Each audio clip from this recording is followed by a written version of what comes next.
Bonjour tout le monde. Alors j'espère que ça se passe bien pour vous sur les marchés. Donc aujourd'hui une vidéo très rapide pour faire un point sur Katana. Voilà, aujourd'hui j'ai vendu mes dernières Katana. Donc Katana, j'ai fait pas mal de vidéos au cours des derniers mois. Enfin j'en ai fait pas mal, j'en ai dû en faire 2 ou 3. Puisque j'étais très positif sur Katana, surtout lorsque le titre voilà, s'était fortement replié suite à la publication de son T3. Après le titre s'était bien redressé. Donc depuis le mois d'octobre, il a rebondi de, on va dire, autour des 50-60%. Après, il y avait eu la publication des résultats annuels en décembre. Le titre s'était encore repris. Donc voilà, j'expliquais que les ratios étaient très intéressants, ratios de valorisation, que les perspectives étaient vraiment très... Il y avait beaucoup de visibilité. On avait un gros carnet de commandes. J'y reviens. Donc voilà, j'étais très optimiste. J'ai pas mal, alors le titre avait beaucoup monté, donc là j'ai allégé ici lors de la montée, lors de la publication du T1.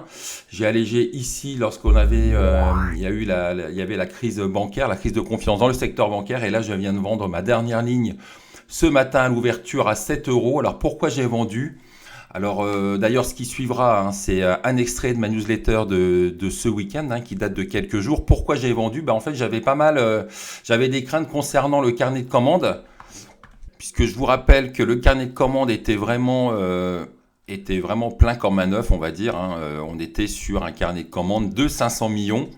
Donc c'était ça qui m'avait plu. Non seulement on avait des ratios très intéressants, des ratios de valorisation très intéressants au niveau PER ou VE sur Rex. Donc on avait, et en plus on avait un carnet de commandes vraiment très fort de 500 millions. Et lorsque la société a publié son T1, la société n'avait pas trop parlé, n'avait pas fait une mise à jour sur le montant de ce carnet de commandes. Donc ça pouvait mettre le doute. On pouvait se poser des questions par rapport à l'évolution de ce carnet de commandes. Et là la société donc vient de dévoiler le chiffre d'affaires du S1, donc du T2 notamment. Donc on voit que le T2, alors on voit que ce chiffre d'affaires du premier semestre est excellent, plus 34%. Alors c'est un peu à ce qu'on pouvait s'attendre du fait des perspectives de la société. Donc là, un chiffre d'affaires, on va dire sans surprise, qui reste excellent. Mais c'est vrai qu'à côté de ça, le communiqué reste étonnamment pessimiste, et ce à plusieurs reprises. Alors donc on a une dynamique solidement ancrée, donc ça il n'y a aucun doute. Mais après voilà, je trouve que la société maintenant affiche un certain et beaucoup moins optimiste, et ce à plusieurs reprises, je vous dis dans le communiqué, puisque là par exemple vers un exercice solide malgré des perturbations persistantes dans l'approvisionnement des moteurs. Donc on a quand même une nette amélioration de la chaîne logistique, donc là c'est quand même un premier élément négatif dans le communiqué.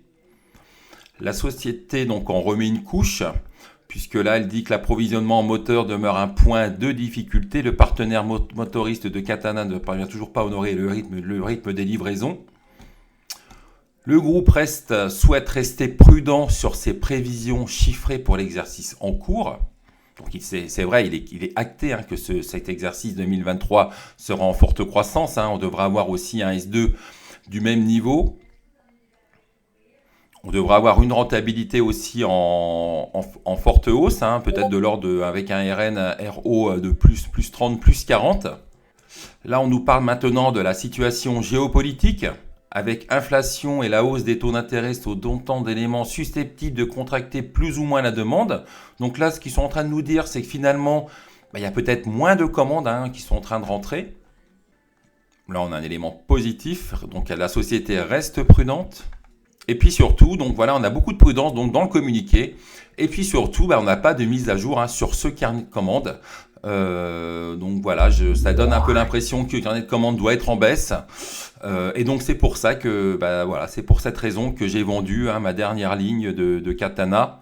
Alors bien évidemment, je vais continuer de suivre le titre Katana, puisque ça reste un titre de qualité, et puis aussi il est tout à fait possible que je me trompe par rapport à cette interprétation de ce communiqué. Peut-être que si la société fait une mise au point concernant ce carnet de commandes, si on a un peu plus de visibilité, peut-être que là je reviendrai sur ce titre, mais là pour l'instant dans l'immédiat, j'ai soldé le reste de ma ligne.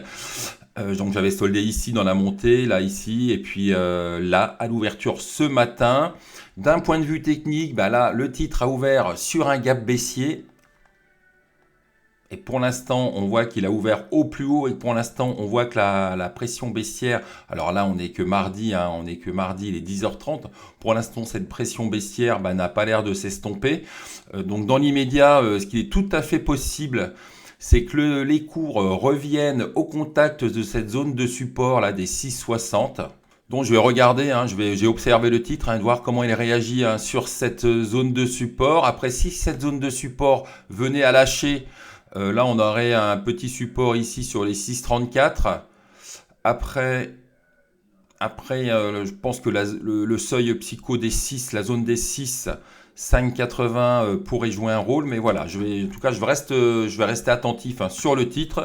Donc j'ai vendu ma dernière ligne. Alors attention, c'est pas parce que j'ai vendu qu'il faut vendre sa ligne, hein.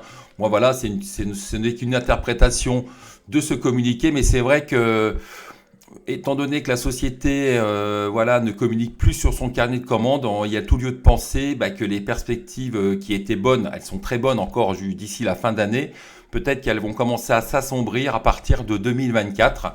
Donc c'est pour ça que j'ai vendu hein, le reste de ma ligne. Ce qui suivra, c'est un extrait justement de ma newsletter, newsletter vidéo du week-end dernier, hein, qui date de quelques jours, dans laquelle j'exprimais déjà bah, mes attentes. Hein. Je parlais de mes attentes concernant ce carnet de commandes. Et ce que je disais justement, c'est que on savait que le chiffre d'affaires du S1 serait bon, mais que le marché serait vraiment très attentif concernant l'évolution de ce carnet de commandes, et que si on n'avait pas du nouveau concernant le carnet de commandes, eh bien le titre pourrait être vendu, et c'est ce qui est en train de se passer. Voilà, j'espère que cette vidéo vous aura plu, vous aura intéressé. Si c'est le cas, n'hésitez pas à la liker, à la partager, et n'hésitez pas aussi à vous abonner à la chaîne. Je vous dis à bientôt. Donc j'en ai pas mal parlé hein, en fin d'année, début d'année 2023, donc dans les newsletters. Alors c'est vrai que faible valorisation, forte croissance, mais c'est vrai qu'il y a quand même quelques interrogations concernant, alors bon, l'année 2023 sera exceptionnelle, ça on le sait, mais il y a des interrogations concernant le prochain exercice, notamment le carnet de commandes. Donc là, le T2 devrait être en croissance de 40-50%. Mais après, je pense que là, le marché va vraiment être très attentif concernant le carnet de commandes, hein, qui était à 500 millions début décembre 2022. Donc on va voir, voilà, on sera très attentif à l'évolution de ce carnet de commandes. On va voir si ce carnet de commandes dépasse toujours les 500 millions, voire peut-être maintenant atteint les 550 millions. Je dis ça puisqu'en fait, il y a eu quelques salons nautiques, notamment celui de Fontaine-Pajot, je crois, qui avait vu une forte baisse de l'influence. Donc ça veut dire peut-être un ralentissement de la croissance à venir pour le secteur du nautisme. Sachant quand même que la dernière société à avoir publié dans le secteur, à avoir communiqué dans le secteur, c'était Beneteau. Et Beneteau, donc c'est beaucoup plus gros, hein, Beneteau, donc beaucoup plus gros, mais quand même des taux de croissance beaucoup plus faibles. Hein. Je crois que là, la société vise un taux de croissance de 15% en 2023, alors que Katana devrait plutôt être autour du plus 50, plus 60. Donc Beneteau qui était aussi optimiste hein, pour le prochain exercice. Donc on peut s'attendre un peu de spéculation sur le titre, donc cette spéculation qui a un peu commencé en fin de semaine dernière. Donc là, je vous montre quand même la publication du T1 de Katana. Donc le T2 sera dévoilé. Alors je ne sais pas si c'est le lundi avant bourse ou après bourse, hein, ça varie, hein, ça dépend. Des fois c'est avant, des fois c'est après. Là, c'est pas précisé. Là, on avait eu donc un T1 à plus 35%. Et c'est vrai qu'on avait regardé les perspectives.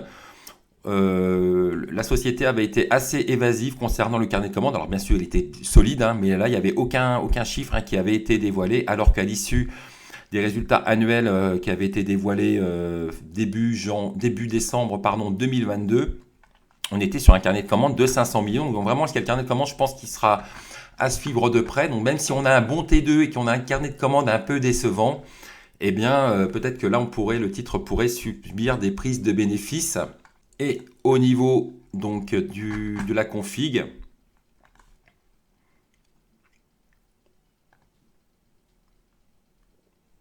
là, cette zone de résistance a été franchie et derrière accélération.